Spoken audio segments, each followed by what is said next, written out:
Okay, so this is about a smart garage door opener. It's cheap. I paid $12, but now I looked on Amazon. I think the same thing's available for $8, and should work with anything that has a push button, wall switch essentially. So the way these things work, it turns out, I measured the resistivity. When you push the button, you're bridging the gap between those two left wires. Your system may be different. Basically, just trace whatever the wire from your wall is. When you push that button, hey, stop that. When you push the button, you're essentially giving a path for the signal to cross across. So the craftsman's always trying to put a pulse across, and as soon as that junction closes, then it does it. So I was like, well, that seems simple enough. Sure enough, I looked on Amazon, and they had a WHDTS stepping relay. So when you connect it up, it essentially just does that. It bridges it.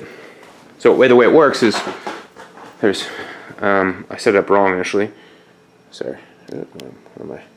Okay, so initially there's a common, which is there's of the 5, the top 3 are the switch.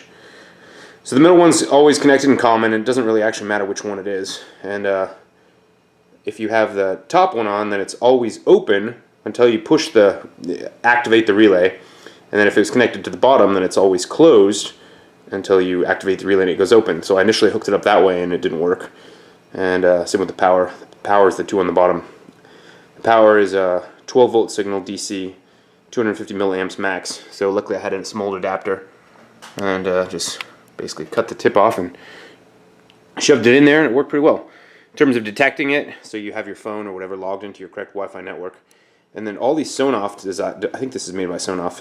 I know there's something called UEWELINK link, same as all the other Sonoff devices. So you hold that button for 6 or 7 seconds, and then there's a LED that starts blinking on for 3 and then off. It's a different blink. So it's pretty simple.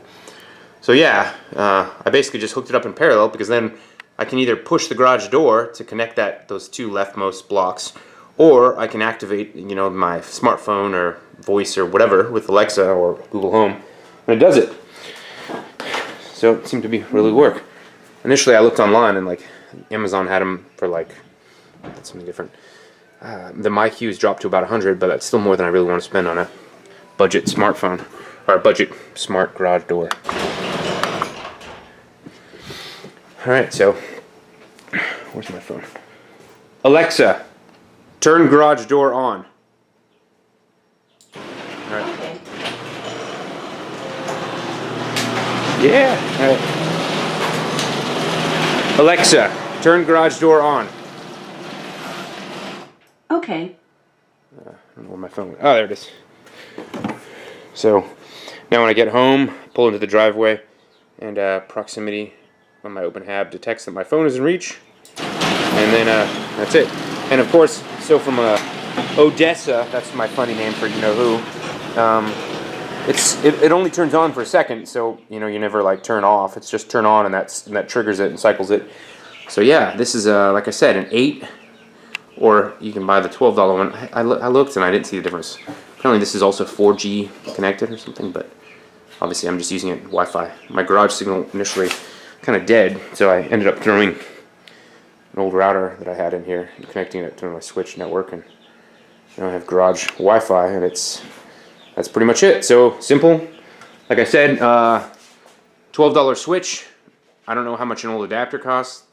12 volts DC, 2.5 milliamps max current drawn, and just trace the wires to your existing remote door or wall switch, and then just connect it in parallel, and this thing should work. That's pretty much it. All right.